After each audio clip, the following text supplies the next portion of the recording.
ಕೋಪನಾ Subbu? Madam ನಾನು dress change ಮಾಡಬೇಕು, ಹೊರಗಡೆ ಹೋಗಿ ಮೇಡಮ್. ಅಪ್ಪ ಅಂತೂ ಮಾತಾಡಿದ್ಯಲ್ಲ, ಥ್ಯಾಂಕ್ ಯು ಸುಬ್ಬು, ಖುಷಿ ಆಯಿತು ನನಗೆ. ಪ್ಲೀಸ್ ಹೊರಗಡೆ ಹೋಗಿ ಮೇಡಮ್. ಹೊರಗೆ ಹೋಗೋಕ್ಕಲ್ಲ ಸುಬ್ಬು ನಾನು ಇಲ್ಲಿಗೆ ಬಂದಿರೋದು. ಮೇಡಮ್ ಪ್ಲೀಸ್ ಕೋಪ ಬರೆಸ್ಬೇಡಿ, ಆಚೆ ಹೋಗಿ ಮೇಡಮ್. ಕೋಪ ಮಾಡ್ಕೊ, ನೀನು ಪರವಾಗಿಲ್ಲ. ಇಷ್ಟು ವರ್ಷದಲ್ಲಿ ನೆನ್ನೆನೇ ಮೊದಲನೇ ಸಲ ನೀನು ನನ್ನ ಮೇಲೆ ಕೋಪ ಮಾಡ್ಕೊಂಡಿತ್ತು. ನಿನ್ನ ಕೋಪನೂ ಒಂಥರ ಚೆನ್ನಾಗೇ ಇದೆ. ಸಂಸಾರ ಅಂದಮೇಲೆ ಗಂಡ ಹೆಂಡತಿ ಮೇಲೆ ಕೋಪ ಮಾಡ್ಕೊಳ್ಳೋದು, ಹೆಂಡತಿ ಸಮಾಧಾನ ಮಾಡೋದು, ಇದೆಲ್ಲ ಇದ್ದಿದ್ದೆ ಅಲ್ವಾ? ಕೋಪ ಮಾಡ್ಕೊಂಡಾದ್ರೂ ನೀನು ನನ್ನ ಜೊತೆ ಮಾತಾಡ್ತಿದ್ಯಲ್ಲ, ಅಷ್ಟು ಸಾಕು. ಮೇಡಮ್ ನಿಮ್ಮಿಂದ ಇಷ್ಟೆಲ್ಲ ಆದರೂ ನಿಮ್ಮ ಹತ್ರ ಯಾಕೆ ಮಾತಾಡ್ತಾ ಇದ್ದೀನಿ ಗೊತ್ತಾ ನಾನು? ಯಾಕಂದರೆ ನೀವು ದೊಡ್ಡ ಮನೆ ಕುಡಿ ಅಂತ. ದೊಡ್ಡ ಮನೆ ಋಣ ನನ್ನ ಮೇಲೆ ತುಂಬ ಇದೆ ಮೇಡಮ್. ಆ ಋಣ ನನ್ನ ಕಟ್ ಹಾಕಿದೆ. ಅದು ಬಿಟ್ಟರೆ ಬೇರೆ ಏನೂ ಇಲ್ಲ ನನ್ನ ಮನಸ್ಸಲ್ಲಿ. ದಯವಿಟ್ಟು ಆಚೆ ಹೋಗಿ. ನೀನು ಋಣ ಅಂತನಾದರೂ ಹೇಳು, ಪ್ರೀತಿ ಅಂತನಾದರೂ ಹೇಳು, ಸಿಟ್ಟು ಅಂತನಾದರೂ ಹೇಳು, ನೀನೇನಾದರೂ ಹೇಳು, ನಾನಂತೂ ಇಲ್ಲೇ ಇರ್ತೀನಿ, ನಿನ್ನ ಜೊತೆನೇ ಇರ್ತೀನಿ, ನಿನ್ನಿಂದ ದೂರ ಹೋಗಲ್ಲ. ಮನೇಲಿ ಇಷ್ಟೆಲ್ಲ ಸಮಸ್ಯೆ ಆದರೂ ಈ ಥರ ಹುಡುಗಾಟ ಆಡ್ತಿದ್ರಲ್ಲ, ಏನು ಅನ್ನಿಸ್ತಲ್ವ ನಿಮಗೆ?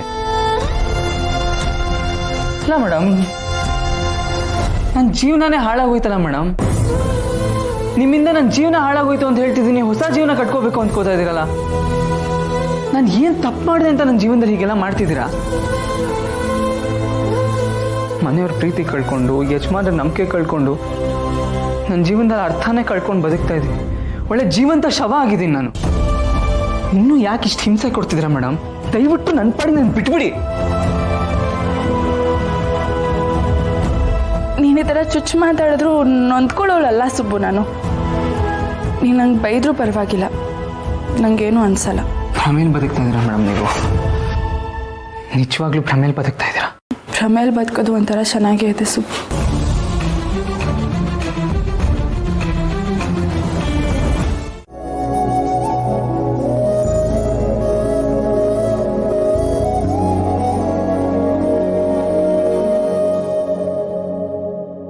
ಅಮ್ಮ, ದಯವಿಟ್ಟು ನನ್ನ ಕ್ಷಮಿಸ್ಬಿಡಿ. ಮನೆಯವ್ರು ಎಲ್ರಿಗೂ ಶ್ರಾವಣಿ ಬಗ್ಗೆ, ಸುಬ್ಬು ಬಗ್ಗೆ ಇನ್ನೂ ತುಂಬ ಕೋಪ ಇದೆ. ನಾನು ಶ್ರಾವಣಿ ಮನೆಗೆ ಹೋಗ್ತೀನಿ ಅಂತ ಹೇಳ್ತಿದ್ದ ಹಾಗೇನೆ ಖಡಾಖಂಡಿತವಾಗಿ ನನ್ನನ್ನು ಬೇಡ ಅಂತ ಹೇಳಿಬಿಟ್ರು.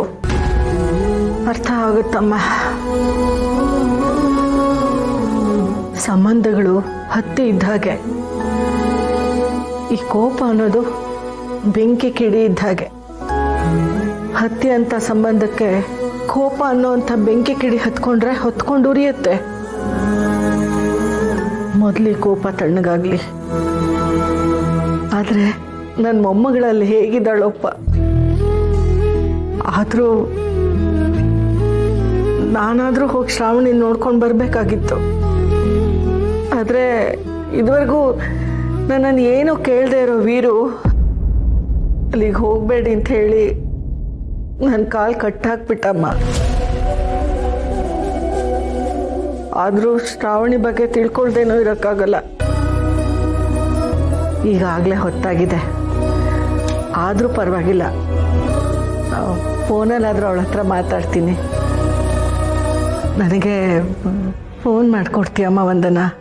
ನಾನು ಅವಳ ಜೊತೆ ಮಾತಾಡ್ತೀನಿ. ಸರಿಮ್ಮ, ಮಾಡ್ಕೊಡ್ತೀನಿ.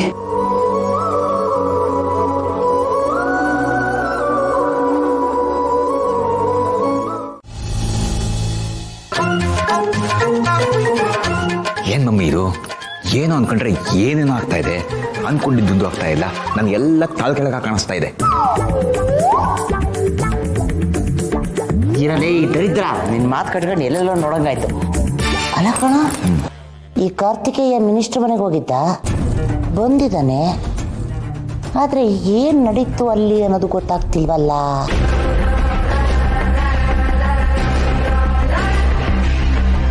ಸುಬ್ಬು, ಯಜಮಾನ್ರ ಮನೆಗೆ ಹೋಗಿದ್ಯಲ್ಲ, ಏನಂದ್ರಪ್ಪ?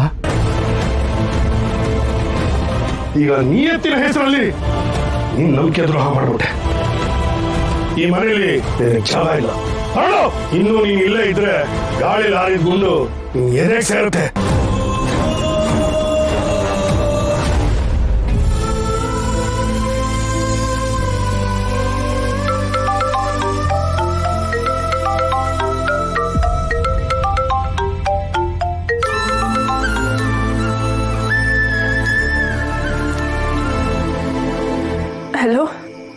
ಹಲೋ ಶ್ರಾವಣಿ,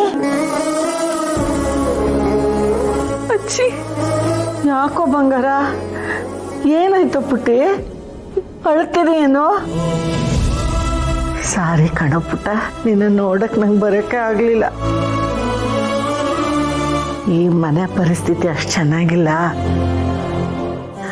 ಹೋಗ್ಲಿ ಬಿಡು. ನೀನು ಹೇಗಿದೀಯ ಅಲ್ಲಿ? ಇಷ್ಟಪಟ್ಟವನ ಜೊತೆ ಮದುವೆ ಆಗಿ ಹೊಸ ಜೀವನ ಕಾಲಿಡ್ತಿದೀಯಾ? ಹೇಗಿದೀಯ ನೀನು?